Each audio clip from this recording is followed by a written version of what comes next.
I'll be honest with you, I don't know how to start this video without sounding like a complete psycho. But in video games, it feels good to use things as weapons that aren't actually weapons. Using everyday objects can feel bizarre,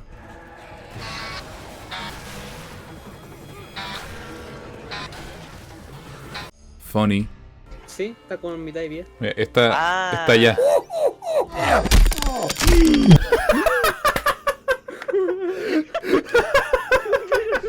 And even nostalgic.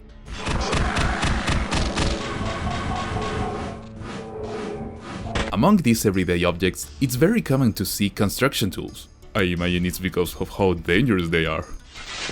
Oh no, you're one of them. I feel that this sentiment is present in the entire cast of Twisted Metal. After all, the idea behind the game is based on something ordinary. We had gotten back from Utah the very first time when we saw this three-dimensional database and we saw basically what 3D gaming could be, and we were stuck in traffic out by the LA airport. I think it's sort of a, at least for me, and I hope I'm not making myself crazy here, but I think it's a natural fantasy people have to be stuck in a car in traffic and just want to have missiles and guns on your car. And I thought, wow, this is so obvious. Hasn't someone else done this? And it was a great pleasant surprise to know that, well, no one has done this. So I was pretty excited, and it was pretty straightforward. So for me, I kind of like the more simple type of game concepts. You kind of see this game for what it was just at the concept levels. Maybe it's not the healthiest idea, but thanks to that, this franchise exists.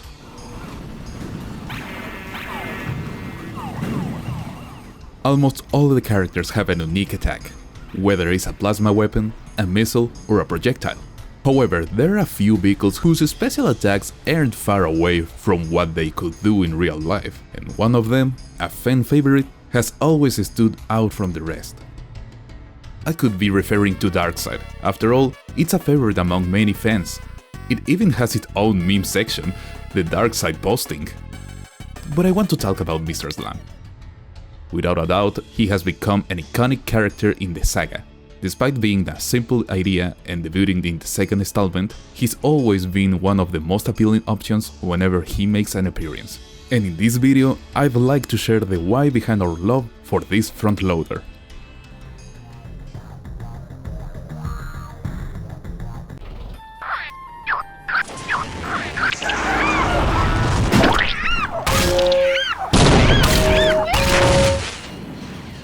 The first appearance of Mr.Slam and his driver, Simon Whittlebone, an unemployed architect with the dream of building the tallest skyscraper in the world. Players probably remember him either with joy or with fear, depending on whether you are playing as him or against him. It can be a real pain to successfully land his special ability. The game's physics are already clunky as is, and adding to that, this is one of the most difficult vehicles to handle. If you fail, Mr.Slam will be stunned by his own front loader hitting the ground.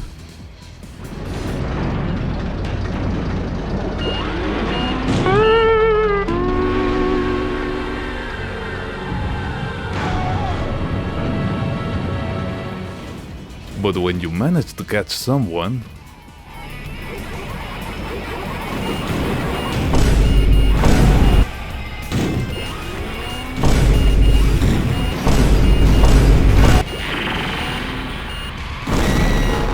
damage is devastating on its own. And on top of that, you can add different weapons. A freezing missile will make the grab easier, however, this strategy is well known by the enemy bots. Perhaps it's the only strategy a Mr.Slam bot knows. Unlike us, the bot won't have any trouble performing an advanced move as many times as it wants.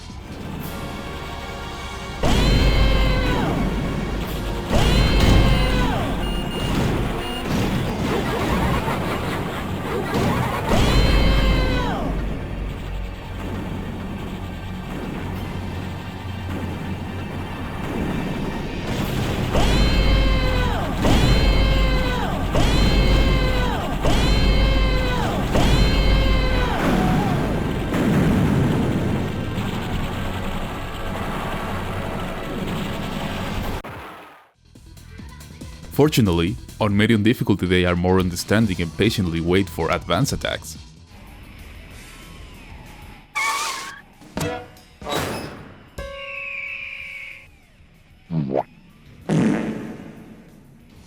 After winning the tournament, Whittlebone gets his wish without any problems, but his arrogance and clumsiness end up turning Simon into a tourist attraction. And for a brief moment he was satisfied. But then his small mind, as small minds tend to do, became overwhelmed with the possibilities of losing his status. What if someone else one day built a taller and greater building? Whittlebone became enraged at the thought. I am the greatest. Do you hear me, world? You people are all tiny ants to me now. No one will ever be as high or as great as me. Damn it! I am Simon Whittlebone. I am God. To this day, you can still see the dent in the street made by the crashing body of Simon Whittlebone. I let it serve as a reminder that everyone has a chance of winning my contest. Even fools. Now we move on the era of 99 Studios. Although many of the participants from the previous Twisted Metal died after winning the tournament, most of the vehicles remained available. Despite having redesigns, they still kept the same names, except for Mr.Slam, who received a spiritual successor.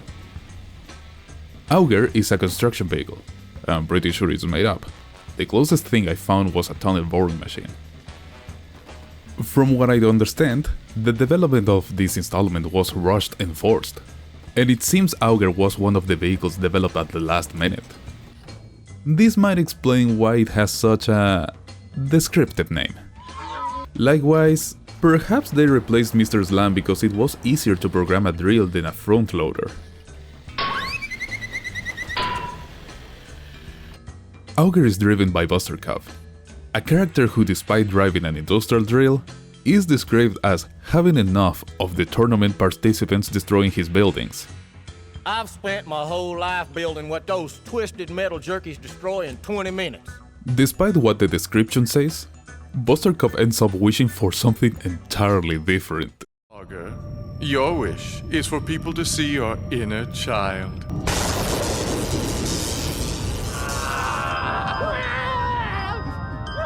Now, you can show us your sensitive side.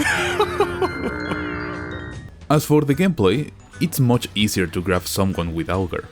It's not harder to control than other vehicles. Mr. Grimm will have the same difficulties handling. In this installment, advanced moves are easier to perform, but you can no longer use the shield. Hey, many points in Auger favors, right? Not exactly. Unlike Mr.Slam, Auger can't use other weapons while the drill is active. It still deals great damage on its own, but it will be harder to drain an opponent's health. Finally, Auger gets a free pass on the final level.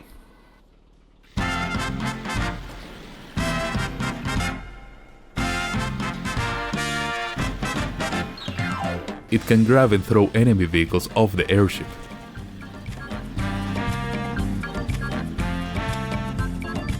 Including the final boss.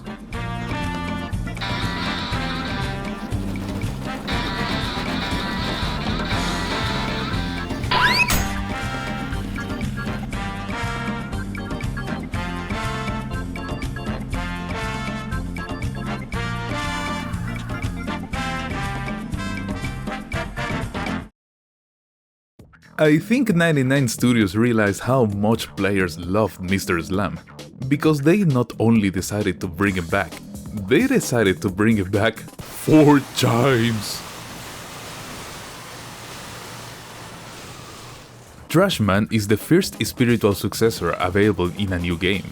The next clones will be bosses, each with nearly the same stats and special ability, except for Super Auger, who has his distinctive Auger. Additionally, these characters have immense potential compared to the other vehicles. They can grab a character and perform a chain combo in the style of Doom Eternal. I'm not exaggerating. Switching weapons during the grab will avoid the reloading time for all of them.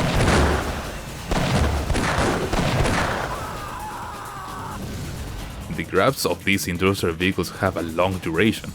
A chain attack will greatly reduce the health of any vehicle. Fortunately, they decided to bring back the shield to the advanced attack repertory, which also has a long duration.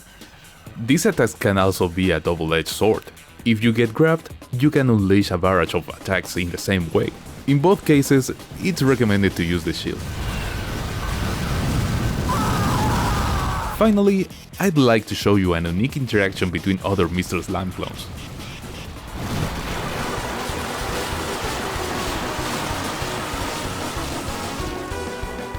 I tried to find an example of what's happened, but it's like if two objects will lift themselves at the same time.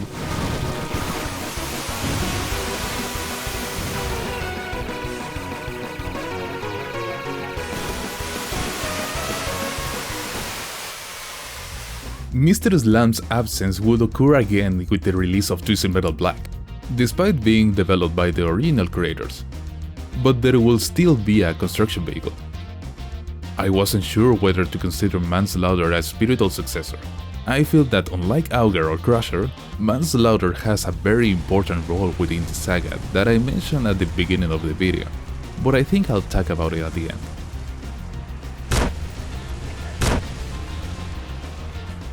With the arrival of Twisted Metal Small Brawl, several vehicles and drivers from the original roster will reappear. Crimson Fury, Twister, Pit Viper in the form of Warthog, and Slam. Not Mr.Slam, just a Slam.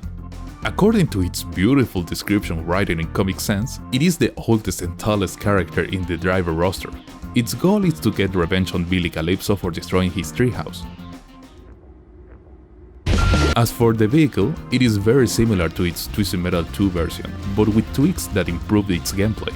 It remains a heavy and a difficult to control vehicle. Once again, it cannot use other weapons while performing a grab, but the response time of the front loader is much shorter, making it feel much more comfortable and fair to use. When Slam misses his attack, he will also hit the ground, but instead of losing control, he will create a shockwave. Finally, Mr.Slam Slam. It doesn't do much damage, and when I tried it, it generally ended up catching someone. But it's a great detail. While recording, I noticed the bots of this character had a serious self-esteem problem. They didn't dare to use the special attack.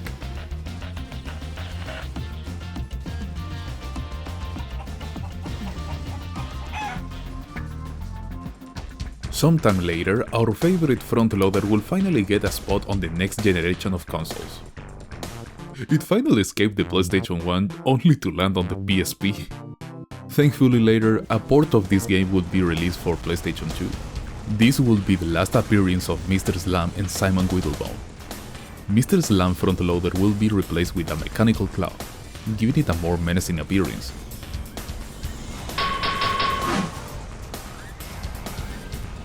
It retains almost all its characteristics from Twisted Metal 2, is heavier than other vehicles, and maintains that respect that had been lost in other installments. The grab is once again less complicated to perform, but due to its mobility it doesn't feel unfair. If you select the weapon, the claw will raise, and like Yellow Jacket in Twisted Metal Black, the special will automatically activate after hitting an enemy. The duration of the grab differs from the PSP version, with this last one being considerably longer. Another difference between both versions is the special weapon in multiplayer modes. In the PSP version, Mr.Slam's special is replaced by 3 yellow missiles. I'm not sure why this is, but I have my theories. I'll talk about it later. During the tournament, we can find various upgrades from Mr.Slam, including Bluetooth. By the way, about the driver Simon Whittlebone, he is supposed to be the same person who lived years ago, but he looks completely different. Got a little careless. When I died, my spirit was bound to my incomplete tower. My soul burns with the need to finish my masterpiece. As a fun fact, the PSP version has a Spanish voice acting, and I'm 100% sure that no one expected such an abrupt character change. In the Spanish version he has a rougher voice, just like in his first appearance. He gastado gran parte de la fuerza de mi espíritu impidiendo que la gente destruya los restos de mi torre inacabada. Temo que lo poco que queda de mí se desvanezca para siempre si sigo así. Por favor, deseo renacer.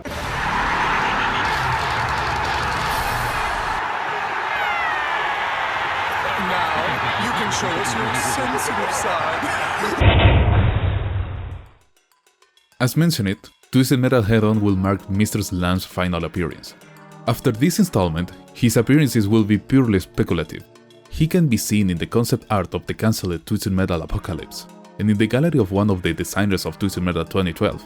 There was likely a moment when they intended to add Mr.Slam, but for unknown reasons, he didn't make it into the final product. He wasn't even planned as DLC content like other iconic vehicles. But I don't think his legacy ended with Head-On. Alongside Twisted Metal 2012, I believe we got his final spiritual successor.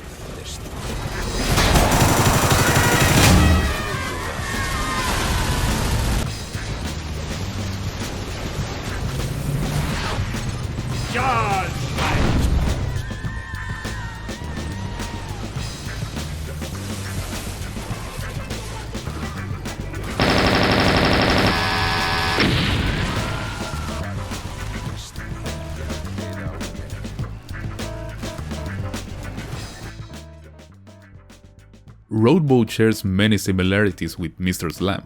For starters, both have a grab, both are difficult to handle, both benefit greatly from the environment, and both have 3 missiles as an alternate specimen. It's like a miniature of Mr.Slam, a bit smaller and faster in exchange for health and damage. The magnet of Roadboat alone does almost no damage. Unlike other versions of Mr.Slam, where the environment and other weapons were added to deal devastating damage, Roadboat relies heavily on these additions. After making this video, I realized all the potential and fun of playing with this trash can. The most basic thing is to use mega guns with the grab.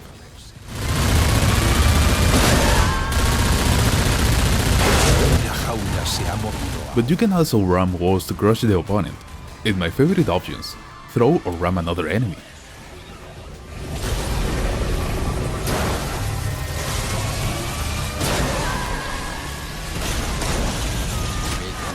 I think the best way to deal consistent damage is to use the turbo ram. I can't record that on my own because it requires checking the controller, and not only do my original controllers not work well, but the PlayStation 4 joystick 6-axis are also not compatible. Note, I postponed this video since last Christmas, so it took me so long to start editing it that I fixed the PlayStation 3 joysticks.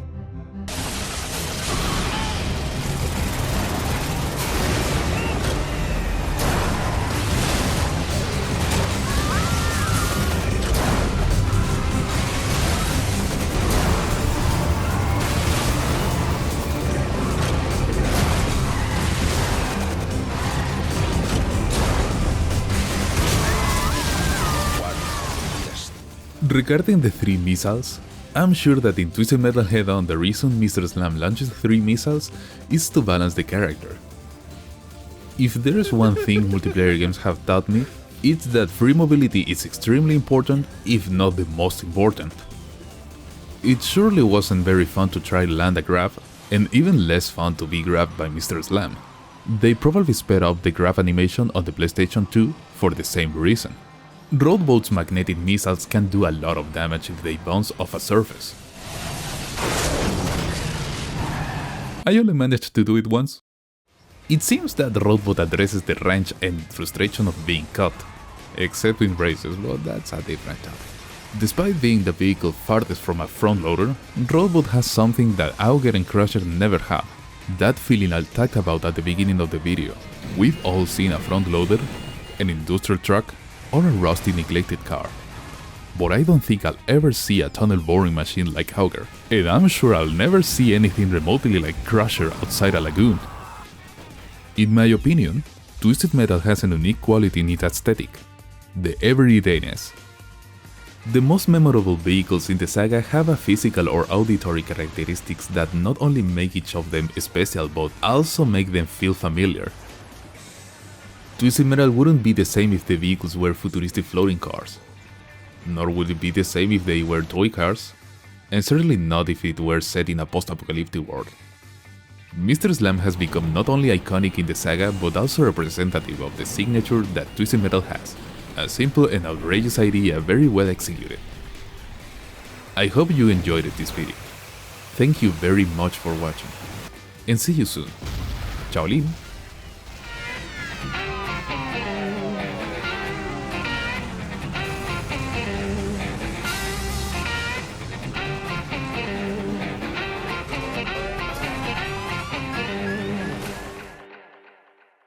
I almost forgot, the actual last appearance of Mr.Slam is in the TV series, where his special is smashing fruit with his gigantic cock!